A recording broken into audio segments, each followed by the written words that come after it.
മുസ്ലിം ഇതര പ്രതീതികളില്ല എന്ന വാദത്തിൽ കേരളത്തിലെ വഖഫ് ബോർഡിൻ്റെ പ്രവർത്തനം ഹൈക്കോടതി മരവിപ്പിച്ചിരിക്കുകയാണ്. ഹൈക്കോടതിയിൽ പരാതി കൊടുത്തിട്ടുള്ളത് BJPയുടെ സംസ്ഥാന വൈസ് പ്രസിഡന്റ് ഷാരൂൺ ജോർജാണ്. പരിചയപ്പെടുത്തണം എന്ന് തോന്നുന്നില്ല. വർഗീയവാദിയായ PC ജോർജിൻ്റെ മകൻ, BJP വൈസ് പ്രസിഡന്റ്. ഈ വാദം ഹൈക്കോടതിയിൽ വന്നപ്പോൾ സ്വാഭാവികമായി സംസ്ഥാന സർക്കാരിൻ്റെ നിലപാട് ചോദിക്കും. സംസ്ഥാന സർക്കാരിൻ്റെ നിലപാട് പറയാൻ അവിടെ പോയിട്ടുള്ള വക്കീലിൻ്റെ പേരുകൂടി ഒന്ന് പരിചയപ്പെടുന്നത് നല്ലതാണ്. അദ്ദേഹത്തിൻ്റെ പേര് അഡ്വക്കേറ്റ് ജാംജു ബാബു. ഓർക്കുന്നുണ്ടാവും, കേരളത്തിലെ സർവകലാശാലകളിൽ സംഘീവൽക്കരണം നടത്താൻ ഒരുപാട് പണിയെടുത്ത ആരിഫ് മുഹമ്മദ് ഖാന്റെ നിയമോപദേഷ്ടാവും സംഘപരിവാറിന്റെ സഹയാത്രികനുമായ അഡ്വക്കേറ്റ് ജാംജു ബാബു. അദ്ദേഹത്തിന്റെ നിയമനം വലിയ വിവാദം ഉണ്ടായിരുന്നു. ഏതായാലും സതീശൻ എന്തുദ്ദേശത്തിലാണോ അദ്ദേഹത്തെ വെച്ചിട്ടുള്ളത്, ആ ഉദ്ദേശത്തോടെ തന്നെ അദ്ദേഹം ഹൈക്കോടതിയിൽ BJPക്ക് അനുകൂലമായി വാദിച്ചിട്ടുണ്ട്. ഇതിന്റെ വിഷയം എന്താണ്? വഖഫ് ബോർഡുകളിൽ 2 അമുസ്ലിം പ്രതീതികൾ വെക്കണമെന്ന് കേന്ദ്ര വഖഫ് ബോർഡ്, BJPയുടെ നേതൃത്വത്തിലുള്ള വഖഫ് ബോർഡ് ഒരു തീരുമാനം എടുത്തിട്ടുണ്ട്. ആ തീരുമാനത്തിന്റെ പശ്ചാത്തലത്തിൽ അതിനെതിരെ ഒരുപാട് സംഘടനകളും വഖഫ് ബോർഡുകളും സുപ്രീം കോടതിയെ സമീപിച്ചിട്ടുണ്ട്. അതിൽ കേരളത്തിന്റെ വഖഫ് ബോർഡുണ്ട്, തമിഴ്നാടിന്റെ വഖഫ് ബോർഡുണ്ട്, ഒരുപാട് മുസ്ലിം സംഘടനകൾക്കൊപ്പം മുസ്ലിം ലീഗ് എന്ന രാഷ്ട്രീയ പ്രസ്ഥാനമുണ്ട്. അതുകൊണ്ട് കോടതിയിൽ ഒരു വ്യവഹാരം നടക്കുന്ന കാര്യമായതുകൊണ്ട് അതിൻ്റെ ഒരു തീർപ്പുണ്ടായതിനു ശേഷം കേരളത്തിലെ വഖഫ് ബോർഡിലും ആ പ്രതീതികളെ ഉൾപ്പെടുത്താം എന്ന ധാരണയിൽ ആ സീറ്റ് മാറ്റിവെച്ചുകൊണ്ടാണ് വഖഫ് ബോർഡ് പുനഃസ്ഥാപിച്ചിട്ടുള്ളത്. ഇത് തന്നെയാണ് തമിഴ്നാട് ഗവൺമെൻറ്റും ചെയ്തിട്ടുള്ളത്. തമിഴ്നാട് വഖഫ് ബോർഡിനൊരു പ്രത്യേകതയുണ്ട്. ആ വഖഫ് ബോർഡിൻ്റെ ചെയർമാൻ്റെ പേര് K. നവാസ് ഖനി എന്നാണ്. തമിഴ്നാട്ടിലെ രാമനാഥപുരം പാർലമെൻറ്റ് മണ്ഡലത്തിൽ നിന്ന് ജയിച്ച മുസ്ലിം ലീഗിൻ്റെ പാർലമെൻറ്റ് മെമ്പർ. ഒരു മുസ്ലിം ലീഗുകാരൻ ചെയർമാനായിട്ടുള്ള ഇന്ന് ഇന്ത്യയിലെ ഏക വഖഫ് ബോർഡും കൂടിയാണ് ഈ തമിഴ്നാട്ടിലെ വഖഫ് ബോർഡ്. അവരും കേരളത്തിൻ്റെ ഇതേ നിലപാടാണ് എടുത്തിട്ടുള്ളത്. വ്യവഹാരം നടക്കുന്നതുകൊണ്ട് അതിനൊരു തീരുമാനമായതിനു ശേഷം അമുസ്ലിം പ്രാതിനിധ്യം ഉറപ്പിക്കാം എന്ന നിലക്ക് ഊഹിച്ചിട്ടതാണ്. എന്നാൽ ഇന്നലെ ഇതേ വാദം വെച്ച് BJPക്കാർ കേരളത്തിൻ്റെ ഹൈക്കോടതിയിൽ വാദിച്ചപ്പം കേരള ഗവൺമെൻറ് BJPയുടെ വാദത്തിൻ്റെ അനുകൂലമായി നിന്നു. അപ്പോൾ മുസ്ലിം ലീഗിൻ്റെ നിലപാടെന്താണ്?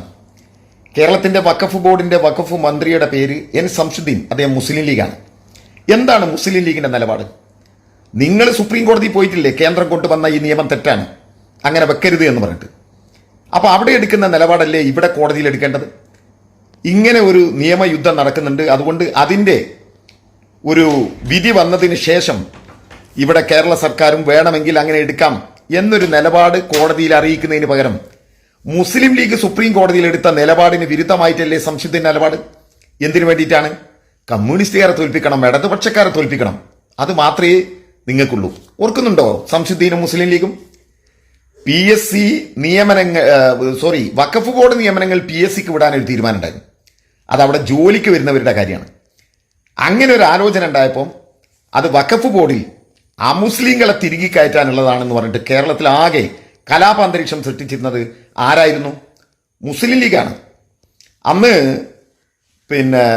ഫാത്തിമ തൈലി, അപ്പം TP രാമകൃഷ്ണനെ തോൽപ്പിച്ച് വലിയ മതം പറഞ്ഞ് ഒക്കെ ജയിച്ചു വന്ന ഫാത്തിമ തൈലിയല്ലേ കൗമിന്റെ കാര്യങ്ങളൊക്കെ ഇളക്കി വിട്ടാൽ ഞാൻ അതിലേക്ക് ഇപ്പോൾ കിടക്കുന്നില്ല.